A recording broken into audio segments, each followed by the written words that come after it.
Greetings from Chicagoland. You're listening to Munira's Musings, where your host Munira will showcase new guests each week to share exciting details about the journey to their niches. As we like to say, the riches are in the niches. And on this show, we'll share ideas on how to break through our invisible boundaries so we can start taking steps towards our dreams and create the life that we most desire. If you're passionate about impacting lives, then this podcast will give you some great ideas and equip you with the tools to quickly grow your business. Okay, let's get started with today's show. Here's your host, Munira. So, greetings from Chicagoland. This is Munira, the Niche Navigator, coming to you live. How are you, everybody? This is a show where we help others jump into the sea, ocean, entrepreneurial river, if you will, and join us with this journey. We showcase a different person with a different perspective each week, and we talk about what they do, what their niche is, and how they are showing up to the world and to the others in the world. Today, our guest is all the way from South Africa, Monika Malan. Hi, Monika. Welcome to Munira's Musings. Hi, thank you so much for having me. You are welcome. So what time is it in South Africa right now? It is 20 to 4, the afternoon. In the afternoon. Okay, wonderful. What parts of South Africa do you live in? I am in the northish side. It's Pretoria, close to Johannesburg. Pretoria, okay. Most people know Johannesburg. Right. I'm from East Africa. So I was born and raised in Kenya, and then I lived in Tanzania. And now I'm in the United States. So I am a globetrotter, if you will. So welcome to Munira's Musings, Monika. Tell us a little bit about yourself. So I am someone that suffered from mental illness for most of my adult life. I struggle with depression and anxiety. And I fell pregnant in 2019. And I was 8 months pregnant when COVID hit. And pandemic hit, and it was lockdown level 5. And so I gave birth during a very, very stressful time in all of our lives. And I realized as a first-time mom, being so alone, just how isolating it is to be a new mom, and how scary and how anxiety-driven it is, because there's so many expectations on your shoulders as a mom. And I felt that pandemic or no pandemic, that's true for most women that become moms. And so I wanted to do my part to help mommies not to have to struggle with that when they give birth. So now I am a life coach for new moms, and I help them to navigate their anxiety, help them live stress-free, and help them to relax and enjoy their motherhood journey. So this is a very different perspective, right? So you battled with anxiety and depression, and I hope you don't mind us airing this out in the world.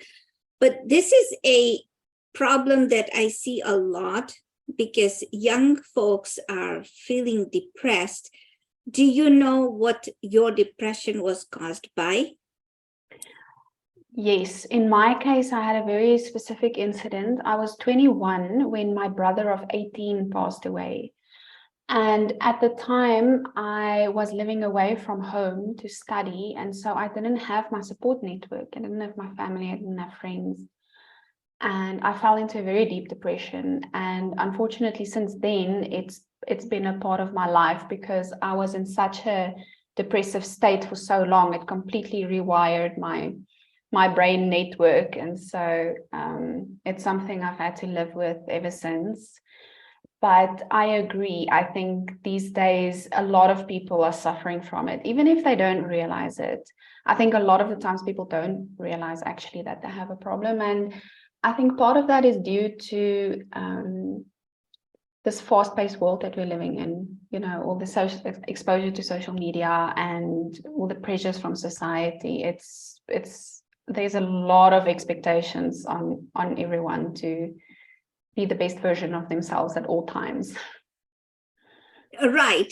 So this can be also stressful, right? And it can push people into a dark spot, right? I love the fact that you are so open about it, because most people are always hiding, right? Let me ask you this. So when you had the baby, we go back to pandemic, and I know this was a stressful time. You had the baby, you were 8 months pregnant. Did you have the baby in a hospital? Did you have the baby at home? I know you said you didn't have support network. Do you have support network right now? So I gave birth in a hospital. I had to have a cesarean. I was planning on doing a live birth, but my baby was lying breech, and I'm not quite that brave. So I had a cesarean, and it was stressful. Like, my husband was only allowed to be with me for 2 hours, and then he had to leave, and then I was alone with his newborn for a couple of days. And so, yes, not much of a support network. I have a support network now. I'm actually living with my mom, my little family. We're staying with my mom, so she's here, and obviously I've got friends and family that can travel and visit, and I go and see them. So it's a lot more free flowing than what it was during the pandemic. Okay, so fast forward to now, you're helping women enjoy motherhood. Now, why do you think so? There are several incidents, there's only some isolated incidents that we find that women are not thinking about pregnancy and then they get pregnant, but most of the time it's a joint venture where they decide they want to have a baby, and we have a baby. So why do you think young women find themselves in this predicament of being, I'm anxious, I'm depressed now that I have a baby? Aren't babies supposed to be the most beautiful things in your life? They are, and that is part of the problem. Is when you're pregnant, you're obviously excited and you're happy and you're planning everything for your baby. There's very little emphasis or even very little mention of preparing yourself for the changes that you are going to go through as a mom. You have a whole identity shift. You suddenly have a whole boat full of responsibilities on your shoulders that you never anticipated before. And it's difficult to explain that to someone that hasn't gone through that change. Now you have given birth and you have this newborn, and suddenly you're going through all of these emotions, your hormones are all over the place. And everybody keeps on telling you how magical this time is supposed to be, and your baby should be so beautiful and you should be in love with him or her at first sight.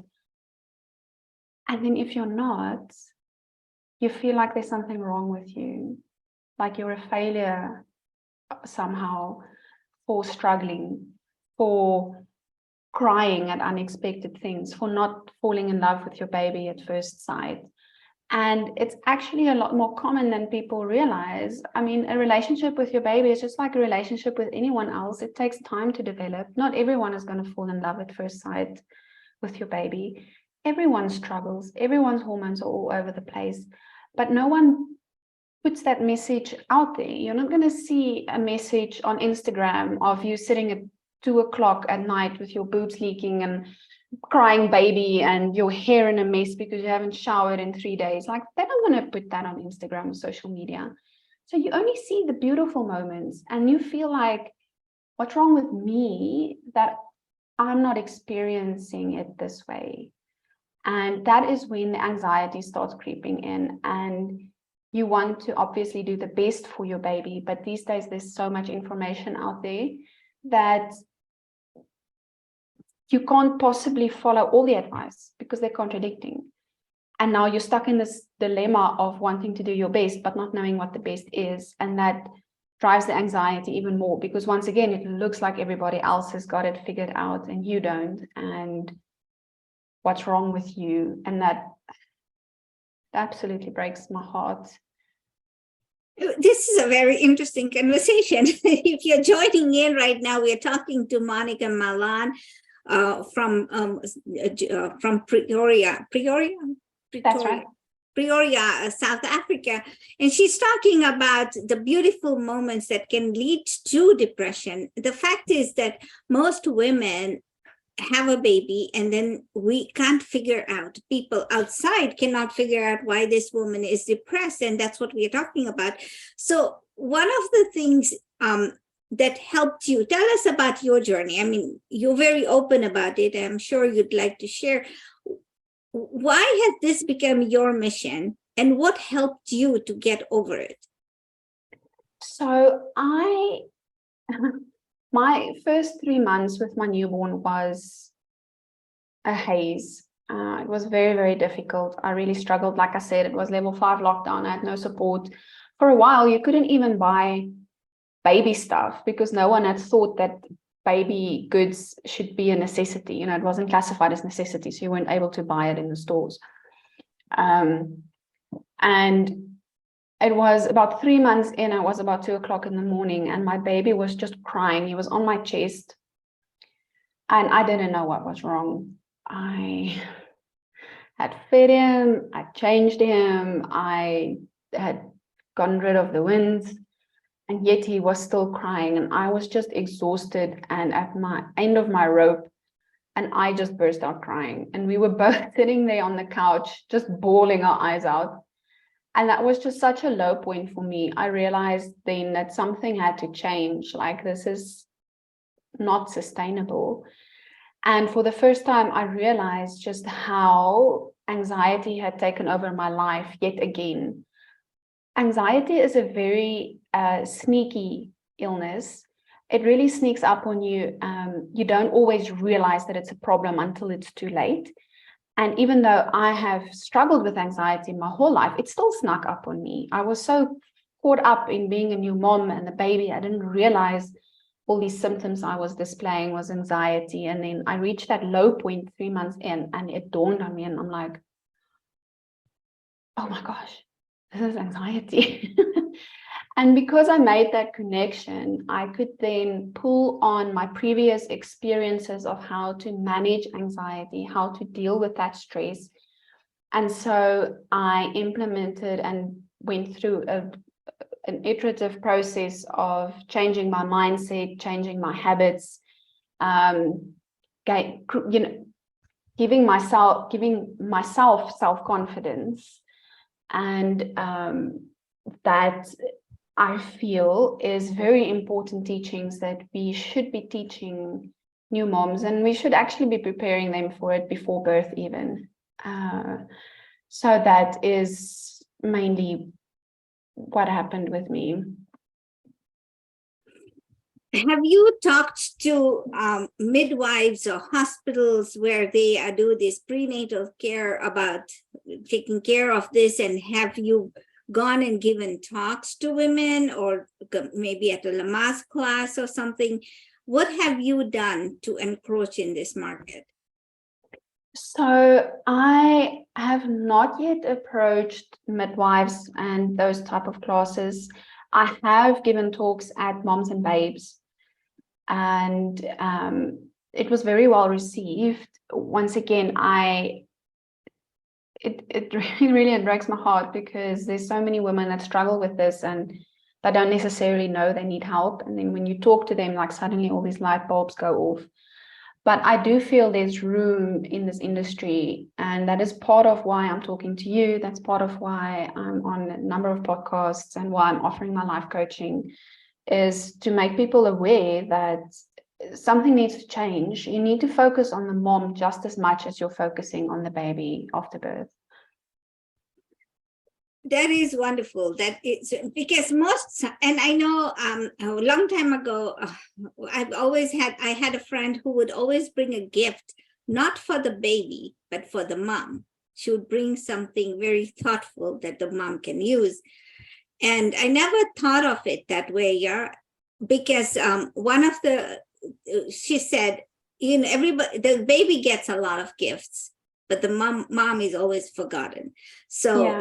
she would always do that. And that really put that things in perspective for me, because I'm a mom too. How old is your son now? He is turning 3 in April. Oh, how wonderful. So he must be a very talkative young little, is he a son, right? He's Yes. must be in that age where curiosity takes off, and then he's very smart, I'm sure, because he's got you for a mom.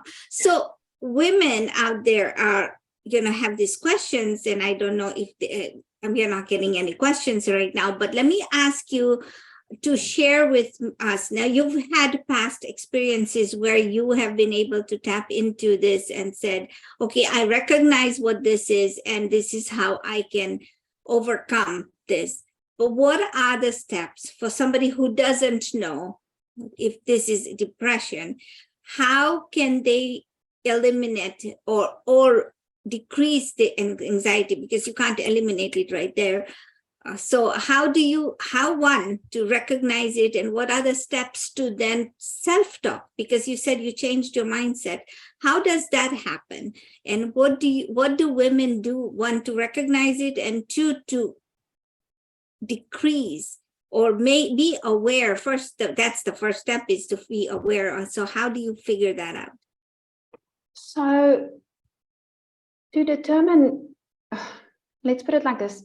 Anxiety presents in a couple of different ways. So firstly, there's that inability to relax. You constantly feel as if there's something you need to be doing. You can't just sit still and enjoy the moment.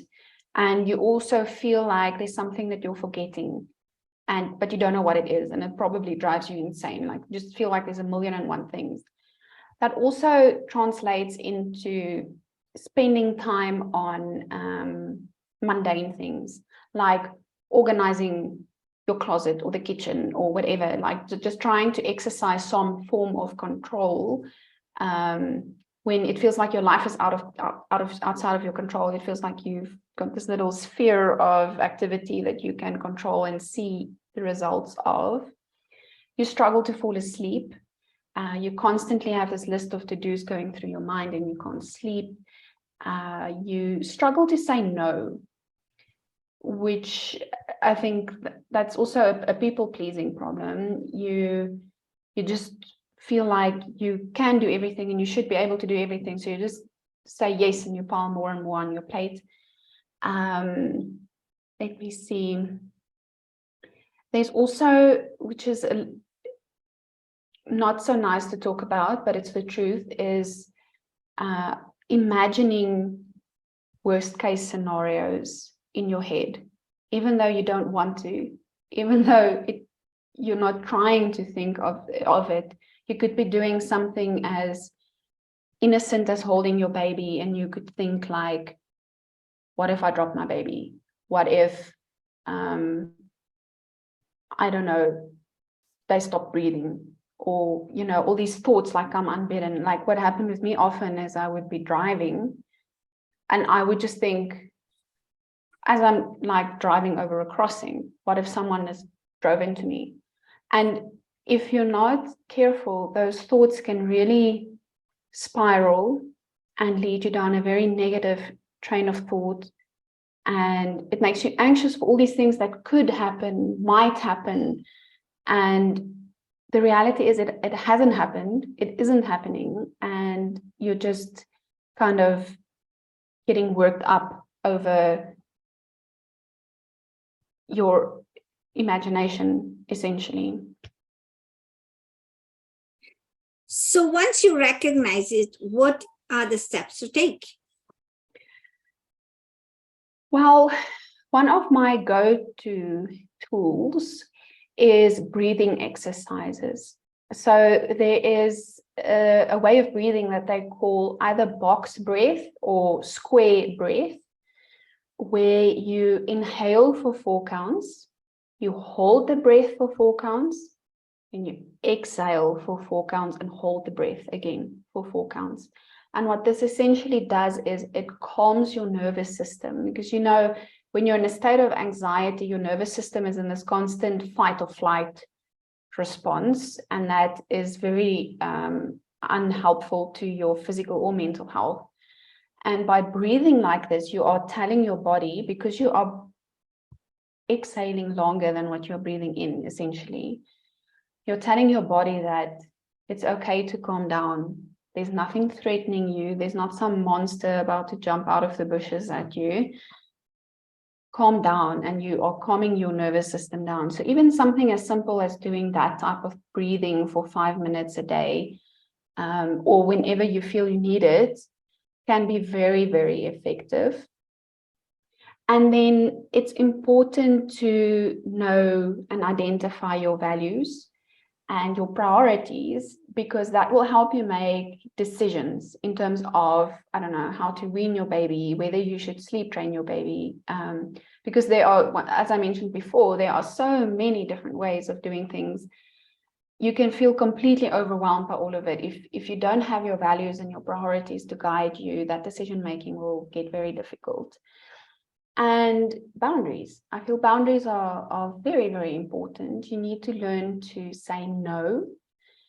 And in order to do that, you first need to know what your boundaries are. Because when people cross your boundaries and you don't do anything about it, or you don't realize that that's what's happening, it builds a lot of resentment in you. For example, if someone is holding your baby and they don't want to give your baby back when you ask for your baby, that's someone not respecting your boundaries. And if you can't recognize that for what it is and address the situation, it could lead to a lot of resentment and anger and anxiety building up inside of you. So boundaries is very important. And then let me just think. I think those are some of the most important topics I would touch on. And then, oh yes, self-confidence. Sorry, I don't know if you're hearing this in the background. I do apologize, that's my son. Is working on your own mindset. So I'm a big believer in positive affirmations, and by repeating positive affirmations to yourself daily, over time, your brain and your body will come to believe that about yourself. And in that manner, you can boost your self-confidence, get rid of your anxiety and all of that. That's amazing. Thank you. So you said, talk about, first of all, you said was recognizes the symptoms, right? Is that you have to recognize the symptoms. And for different people, it's different things, right? And it could be wake up at 2 o'clock in the morning with a baby, like you said, bawling, but it doesn't always happen at night. It also happens in the daytime. So if you are one of those people who are maybe feeling that, and then I think one of the things is that also seek help, figure out if this is truly what you are feeling is, and seek professional help, because there are people out there who can help you with this. So I appreciate your time. Any last words you want to tell us? No, I just wanted to say thanks for having me on, and this was a really great conversation we had. Thank you so much, Monika. So, ladies and gentlemen, you have it. It's not just when you have a baby.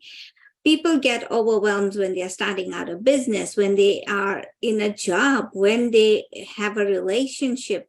So you just don't have to have, these points are just not something that happens when a baby is born or when you have, but everything new that you step into has the same sort of similar symptoms. So recognize what you're going through. If you're overwhelmed, breathe or take a step back to see if this is something. Monika is an expert on young moms because she is a young mom. But what about others who are stepping into a different walk in their life? What happens to women who are losing their children because they are in that empty nest syndrome, not losing, like lost. But the kids have a different way of life. They want to just explore the world, and then you are out there alone. What happens if you have gone through divorce? What happens if you have gone through widowhood? Or vice versa, right? Anybody who has gone through or lost a loved one. So all of these, whatever she talked about, is just not having a new person in your life, it's also losing a person. So the one thing that I understand, I took from your, the most important thing is that life changes. And what you're teaching us is to embrace that change. It could be additions or subtractions. Whatever it is, just embrace that in your life. And then once you love that, enjoy that,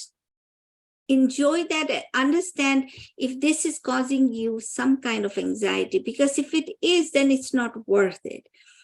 You can't throw a baby out and say, okay, I'm just going to put you out there. No, you can't do that. But you, seek help or figure out how to look at it, or change your mindset, like you said, in a different perspective. So everybody's case is going to be different. How you approach it is going to be the one way you figure the solution to your problem.